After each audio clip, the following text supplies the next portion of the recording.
Yay! It's my fantasy football show. You should watch it. Why don't you just stop right there? What do you want? Oh, I think you know what I want. Well, I had a little business to do, but I suppose I could use a little warm-up first. This is my job, and it always has been. You were never any good at this job. You know I'm what? taking this from you. Listen, this ends now.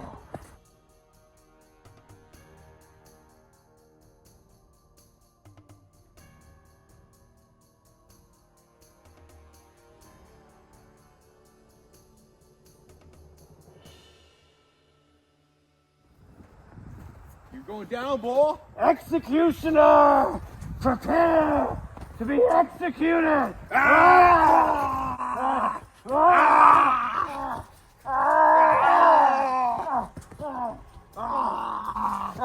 I'm coming for you, boy. Get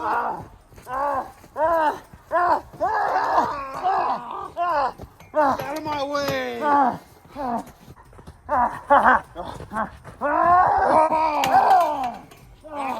Oh, look what you did. Yeah, well, just a casualty.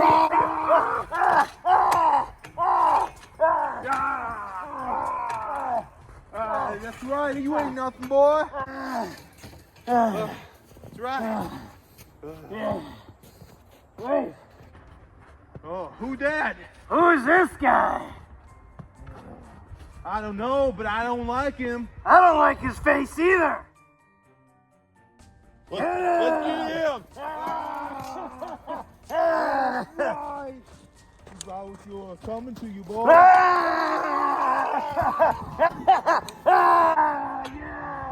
that's right.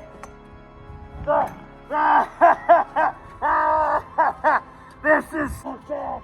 Oh, this feels so good. Oh, pile up the body. Yeah. Welcome to the graveyard, you dumb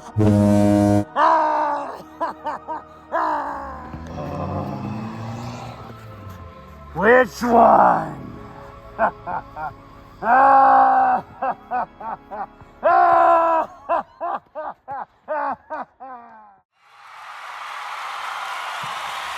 Why, hello and welcome back to all of my friends, my fans, and my fellow FTFLers to the longest running weekly episodic fantasy football show out there.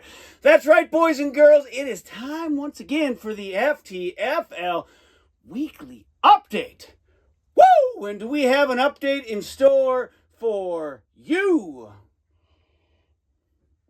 Because of course, I'm not only the host of this award-winning program, I'm not only the two-time FTFL champion, I'm not only the reigning actually, we're going to go ahead and take this down. You want to know why? We got bigger fish to fry, because I am Brett Sieber, NFC North, aficionado, I suppose, North Division champion and 2024 Fantasy Bowl participant. Woo! That's right. It is Fantasy Bowl week. The dust has all but settled, and two remain. And one of them isn't Eric, who had himself an absolute amazing performance. 3 straight weeks of 120 plus points, and he will be battling out for a 3rd place check. And of course, the Pyramid Trophy, if anyone knows what that damn thing is. Also running out this week was Peter's luck. Peter, kind of somewhat sort of, he won his way into the playoffs, not in any sort of impressive fashion. And finally, his luck has run out, and he too will be playing for a 3rd place check. Someone who is playing for no check, but will be looking for any sort of checks in his name to help pay for the feast that's about to happen. Jeff Markser caps off an historic season with yet another loss. I'm not entirely sure we'll ever see a season like this again, Jeff. This one is for the books. It's tough. It's tough for me to fathom that the only 4-time league champ is the owner of a 2-14 record. Wild. Absolutely wild. Now, of course, the names that I haven't necessarily mentioned, although I did kind of somewhat sort of mention mine, this week, for the first time ever in league history, we will have the Brother Bowl. Woo! We're going to get into that, but first, let's go ahead and recap what happened this week. I already talked a little bit about it, but Eric coming in as the Pack Attack at 11-3, taking on the Mixing Cocktails at 9-6, who, mind you, are only in the playoffs because Dallas blocked a punt and then decided to try to pick it up, giving Cincinnati the ball back. 2 plays later, Jamar Chase, 40-plus yard touchdown, and the rest is history. Speaking of history, the highest point total ever in FTFL playoff history, 171. Of course, Eric's like, well, hey, actually, no, it wasn't against anyone. It doesn't count.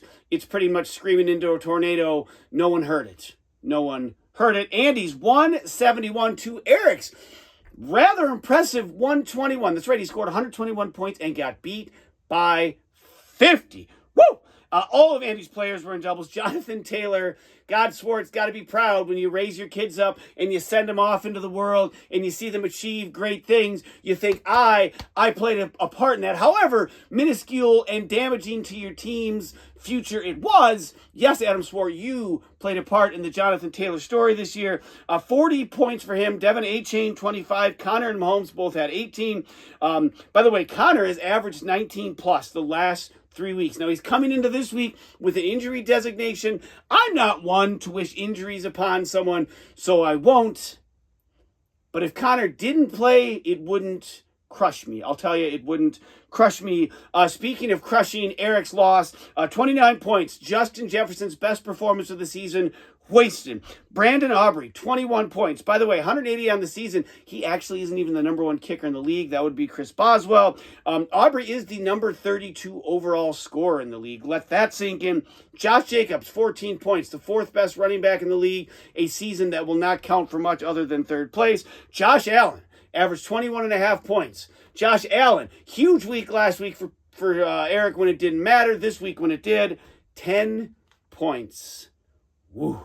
Eric falls, Andy rises. He heads off to the Fantasy Bowl, and he will face yours truly, owner of the Hulkamaniacs, coming in at 9-5, taking on the Valhalla Vandals at 9-6. This one was a nail biter.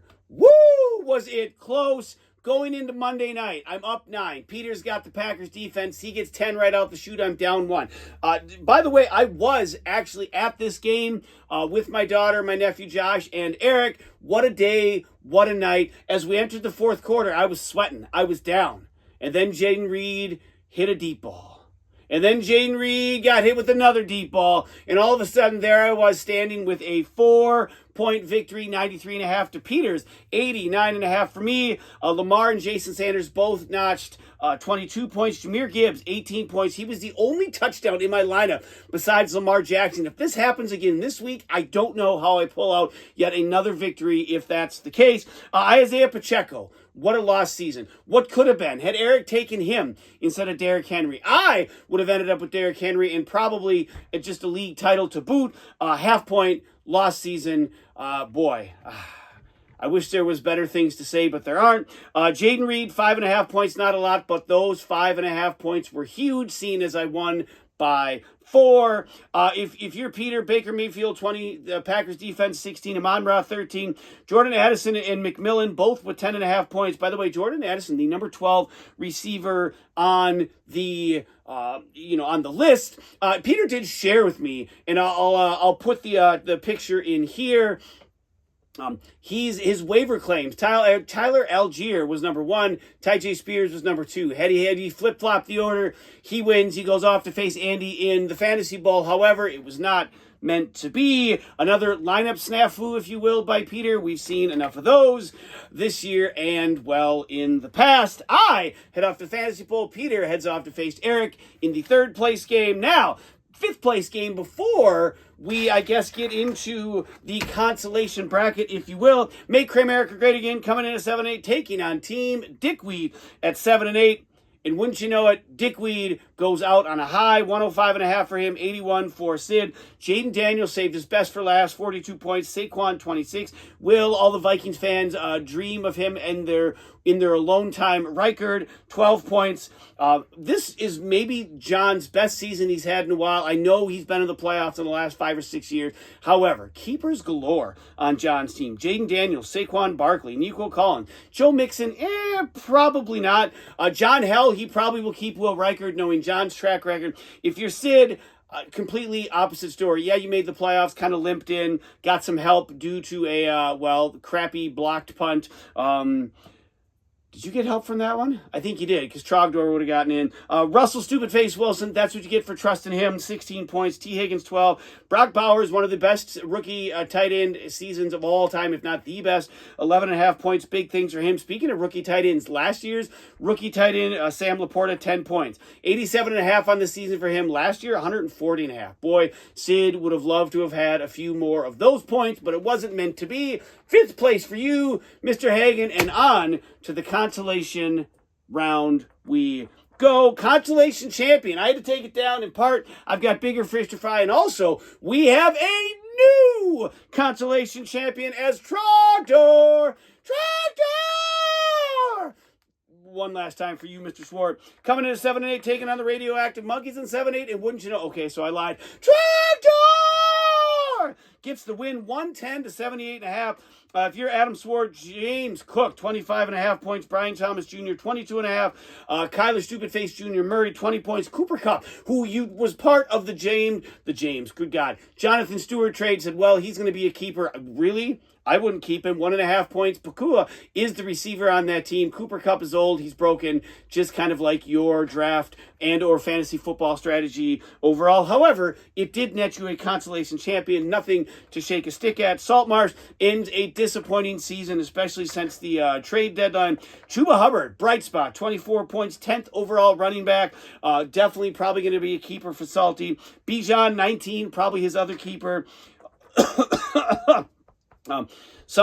Justin Tucker, 12 points. Jalen Hurts, 2, got hurt. That was the end of the game for Saltmarsh. Tyreek Hill, 7.5 points. Garrett Wilson, 5 points. 2 receivers who we expected huge things out of this year underperformed. Adding Saltmarsh's team, I guess, in general, underperformed this year. He finishes on a L and with all sorts of questions. But hey, at least you're not buying pizza, because that honor belongs to the loser of this game, the Pizza Bowl. Mana, 4-time Lucky Pants. Who am I kidding? Worst team in league history. Champ Mana coming in at 2-13, taking on the Architect at 5-10. And sure enough, the Architect prevails, 91.5 to Jeff, 71.5. If you're Matt, Jared Goff, 28 points. Jerome Ford, last couple weeks has been great now with, Jeff's Chubb sideline. It sounds like it's been sidelined for a while, but now at least it's been made official. 14.5 for Kyron Williams. Terry, Scary McLaurin, 12.5. If you're Jeff, this season finally, mercifully, good Lord, is over. Jamison Williams, 22.5 points, 13th overall receiver. Jackson Smith Njigba, 16, the 8th overall receiver. Maybe those are 2 guys Jeff's looking at keeping. And that's about all he wants to take from this season that has been a complete dumpster fire. I'm not entirely sure we will ever see a season as bad as this one. All right, let's wrap it up. The stud, the dud, and then the tail of the Fantasy Bowl tape. Jonathan Taylor, this was an easy one. 40 points for him. Dud of the week, Trey McBride. 1.5 points. He's averaging 7.4 points a week. I don't have to be a math teacher from Browerville to tell you that had he shown up, Peter would have gotten the win and I would have taken the L. Instead, well, I didn't. And so that brings us to Fantasy Bowl. Oh, I don't know. The league has been around for probably 24 years now. Fantasy Bowl 24. Maybe the Hulkamaniacs coming in at 10-5, taking on the Mixing Cocktails at 10-6. Now, in past Fantasy Bowls, the Mixing Cocktails are 2-4. Very LeBron's James-esque finals record, if you will. The Hulkamaniacs, by the way, we've never tasted defeat in the Fantasy Bowl. We don't know what that looks like. Now, we waited 18 years between our last Fantasy Bowl victories. Wouldn't it be sweet if we didn't have to, and it was only 3 between these? Head-to-head, by the way, over the years, I have my best record against any team in the league against Andy. 26-20, highest winning percentage against one single opponent this year. Andy clocks in at 98.7 points a contest, where I am at 91.8. This one promises to be close and will probably come down to what Jahmyr Gibbs can do on Monday Night Football. And at that point, all Andy will be able to do is watch and see. There will be a third place game, I suppose, at Pack Attack coming in 11-4, taking on the Valhalla Vandals at 9-7. And that about does it. Next week, we put a bow on this entire season. Hopefully, a victory celebration, maybe a parade. Swartz still owes Sid one. Maybe he'll just go ahead and throw me one instead, because I will be at Adam Swartz's house for the final episode of the season in the hot tub, wrapping it up, talking about the Fantasy Bowl, going through my top 10 cringy moments of the year, and who knows what other kind of fun things might happen. But until then, what a season, what a year. Woo! One last game. And until then, welcome to the FTFL Fantasy Graveyard. Oh, this feels so good. This week brings us the Brother Bowl. Oh, this feels so right. Andy's team, one play away from missing the playoffs. Thank you, Jamar Chase. Now is in the prime spot to win a championship, his third.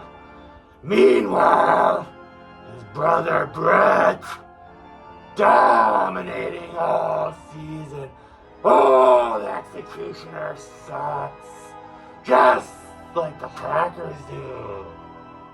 Oh, I can't believe how great this feels. Back to the matchup. Oh, Andy's team is so hit or miss. Either scores a bunch or none at all. Brett, consistent. Now I will draw on all my powers to see the winner. And Brett, I'm sorry. Your team is no match for the mixing cocktails. The Hulkamaniacs will run out of steam this week. Oh, I can't believe I left this post. Oh, it was meant to be. The mixing cocktails are your champions.